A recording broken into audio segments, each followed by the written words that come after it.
ఇదండి టమాటా పచ్చడి కూడా రెడీ చేసుకున్నాను. 3 కేజీలు అంటే కట్టు అంటే 3 కేజీలు అనమాట. ఇలా తరుక్కొని కడుక్కొని శుభ్రంగా ఆరబెట్టుకొని ఆరిన తర్వాత ముక్కలు కోసుకొని ఉప్పు పోసి 3 రోజులు దీంట్లో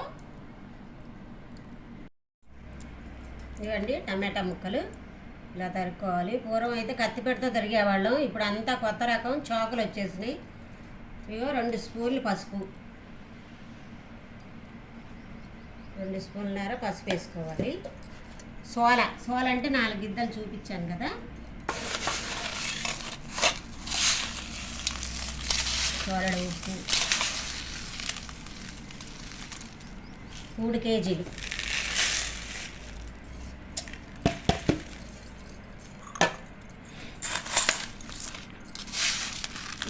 గిద్ద గ్లాస్ ఇది 5 గిద్దలు పోసి పైకి కిందకి కలిపేసి ఇది 3 డేస్ బాగా దీన్ని ఊరబెట్టి బాగా రసం పిండి ముక్కలు రసంలో చింతపండు పెట్టి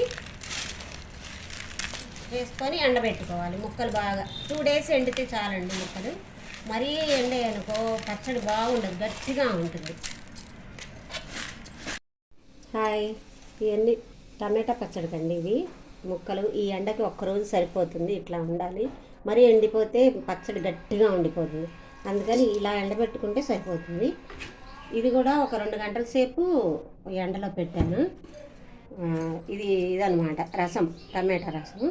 ఇందులో చింతపండు కూడా పెట్టాను 1/2 కేజీ.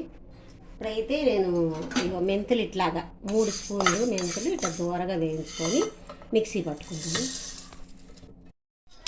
సాలెడ్ కారము మనం దీంతోనే కదా ఉప్పు పోసుకుంది, దీంతోనే కారం కూడా పోసుకున్నాము. 5 గిద్దలు ఉప్పు, 5 గిద్దల కారం. 6 గిద్దలైనా పోసుకోవచ్చమ్మా, తినే కారాన్ని బట్టి ఉంటుంది. మెంతిపిండి వేసేసుకుంటున్నాను.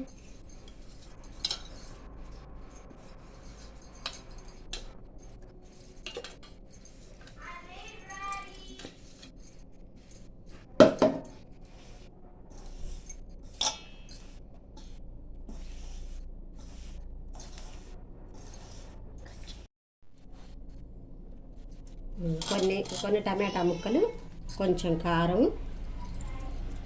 కొంచెం రసం పోసుకుంటూ మిక్సీ వేసుకోవాలి. ఇట్లా రసం వేసుకుంటూ మిక్సీ పట్టుకోవాలి. అలా ఇదిగమ్మా మిక్సీ వేసేసాను.